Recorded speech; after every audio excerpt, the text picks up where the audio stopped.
Hello everybody, it's a good friend Andrew here. Windy down on the coast. I'd be there if it wasn't.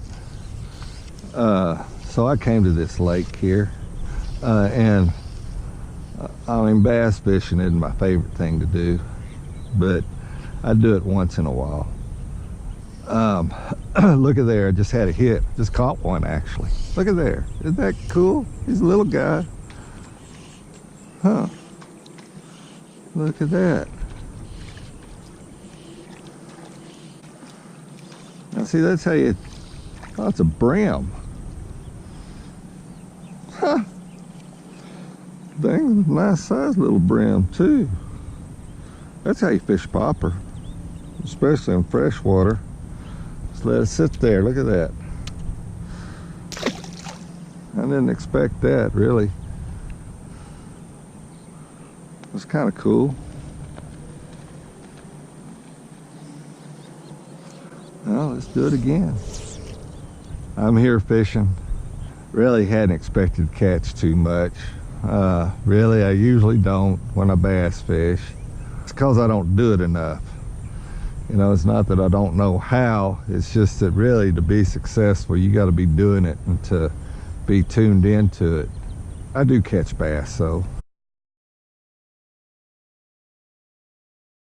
I was talking, my battery went out, and I'll be doggone if I didn't get another hit. This is a little popper I tied with a piece of rabbit strip on it. Surprised me, caught me off guard, and I didn't get the hook set in them. Look there. That's 3 casts and 3 hits. Could be those brim. Look at there. I think that's what it is, brim.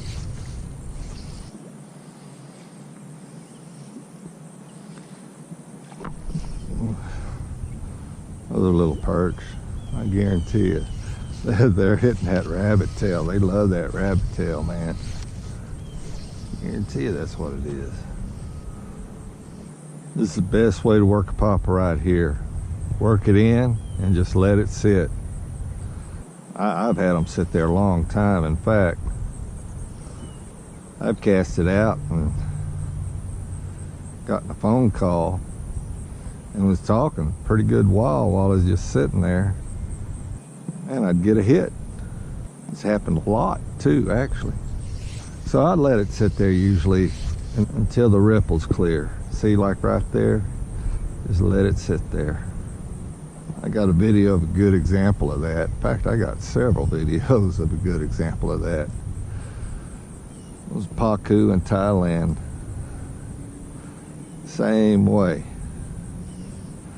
And I've got a video of a bass. I'll put it up here, so you can watch it if you want to. Look at there, see? I could probably catch all the brim I wanted to on a little bitty popper. And just that hook, a little bit too big for the mouth. See, what we have is we have a slab that comes out and it ends about right there, and that's where I'm putting it. There's rocks right out in front of this too. There can be some good bass caught right here. All right, I'm gonna walk this bank right here. I've caught some really big bass along this bank. It was a few years ago.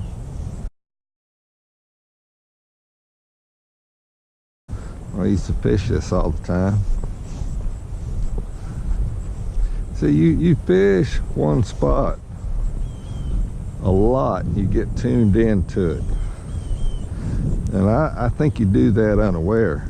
You know, it's kind of subconscious.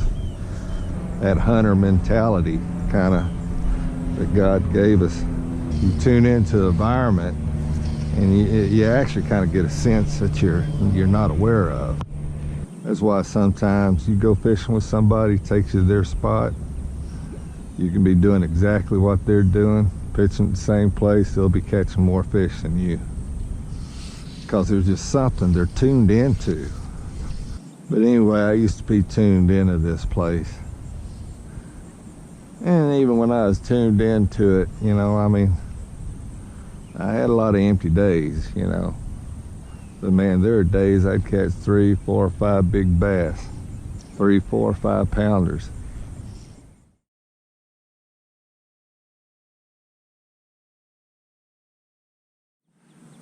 Anyway, let me tell you a little bit about myself. I grew up in Houston, mostly in Houston, a little bit in Waller. Lived in Huntsville during my college years. I grew up fishing.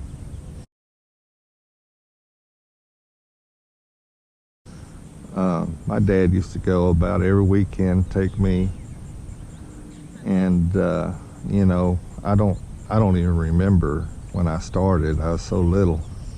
I don't even remember the first fish I caught.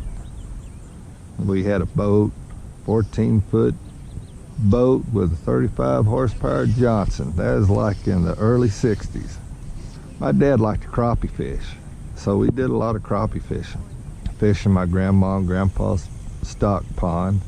And we also used to go shrimping a lot in Trinity Bay.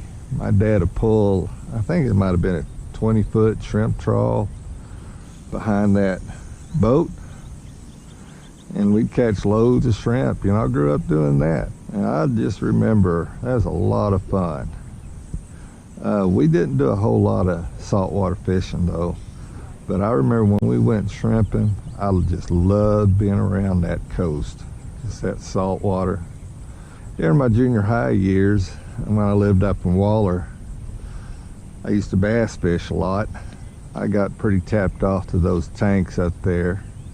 You know, I being 12, 13 years old, you know, I just kind of had it in me to, I could just figure things out. You know, I would notice feeding habits, how to cast around structure and stuff like that.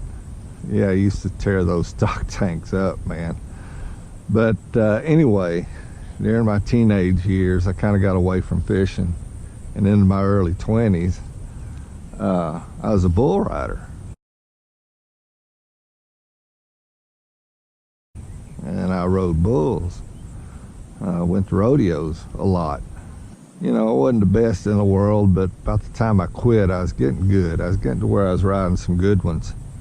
Actually, I was going pro, and I just kind of started thinking. I was 24 years old, and I started thinking about if that was what I really wanted to do. To be honest with you, I started getting really scared of them, and I just couldn't. And I was always scared of them. I was just getting tired of it. Just tired of trying to beat that mind game. You know, that's part of riding bulls, is getting past that mind game. Get on one, you know. I mean, and some people sorry, I'm not crazy, I'm just talking to my camera.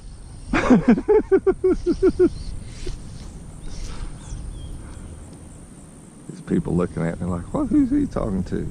Anyway, where was I? Dang, I forgot where I was. Yeah, bull riding, you know, with me, there's 100 things went through my mind. I just got tired of that mind game. And I started getting other interests. People who've ridden bulls, they'll tell you that stuff gets in your blood, you know. It's hard to quit.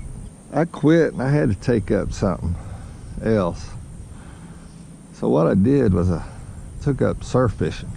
The reason why I did that is because when I was 10 years old, my dad took me surf fishing. His friend of his used to go down at San Luis Pass. He took me, and we wound up catching sharks. I caught a red and a jack, a nice sized jack too. Yeah, I remember that jack. I was standing on that beach fighting that jack, and that jack was slowly walking me towards the water. My dad saw I wasn't gonna let go. So my dad, he just kind of stuck his hand out in front of the rod while I fought him, keep him from pulling me in. You know, that hooked me right there. So I went down, I bought some surf fishing gear, tackle, and started surf fishing. I really got into it. Really got into fishing the surf, the jetties, the piers. Like the idea of catching something nobody else has on foot, or not too many other people. But I did that for years, up until about 5 years ago. I seldom went to the bays and fished. Seldom. I did a handful of times, but seldom. You know, when the surf was kind of rough, I'd fish for bull reds and sharks, fish off the piers, jetties, or when it was kind of clear, I would fish for speckled trout in the surf. And I loved that. I'd still do it. Just hadn't done it in a while. I made some pretty good catches, you know, caught a ton of bull reds. I caught 4 ling off the Surfside jetties. One of them went about 70 pounds.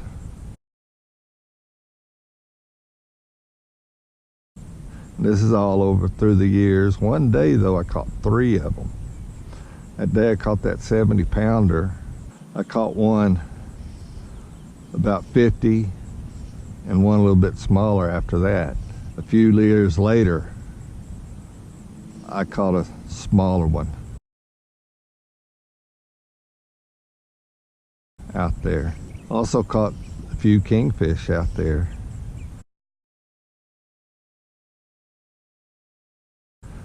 You know, a lot of people don't know you can catch those kingfish show up when the water gets right. Besides that, I think I caught, you know, several 5, 6 foot sharks.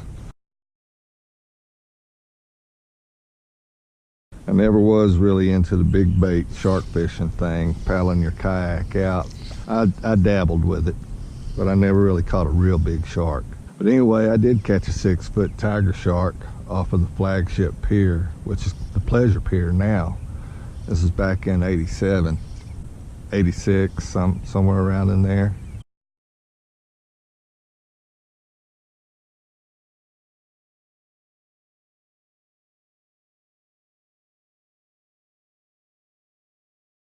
Six-foot sharks, black tips, bull sharks, even bigger than that. It's not unusual along the Galveston beachfront, but tiger sharks are kind of a rare catch. You know, they catch them offshore, but right there along the beachfront, it's just kind of, it's not too common. It's kind of rare. But anyway, I don't know, sometime around after 2000, a lot of seaweed started showing up, and it just got hard to fish in the surf. You'd get your lines out, and then you'd have to pull the seaweed off your line, or the seaweed would grab your line and your weights wouldn't stick to the bottom, and it just got hard to fish. It got to be where it's more work than fun. So I decided to look into bay fishing. This is about 5 or 6 years ago, and I started watching these guys catching fish in the marsh, sight casting in kayaks. So I thought, man, I'm gonna give that a shot. I was looking at that, and I thought, man, the best way to catch one of those would be on a fly because of the delicate presentation.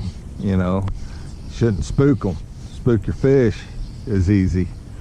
And tossing a fly out there and watch you throw a jig head. That's how I got into fly fishing.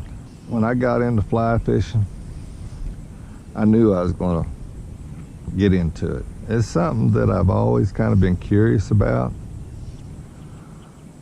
but just didn't do it. But what I did was bought a fly rod, reel, line, a couple of flies, bought it all from FTU, and I asked those guys, I said, hey, is there anybody here that'll give, you know, I can pay, give me lessons? And there was.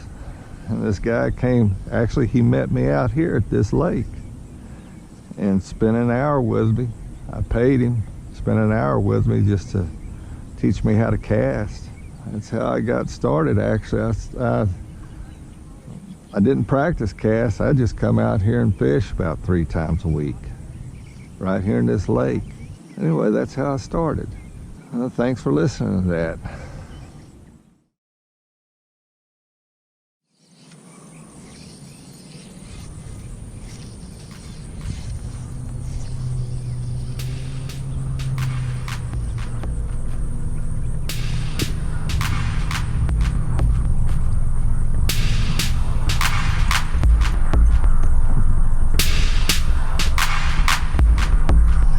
Look there.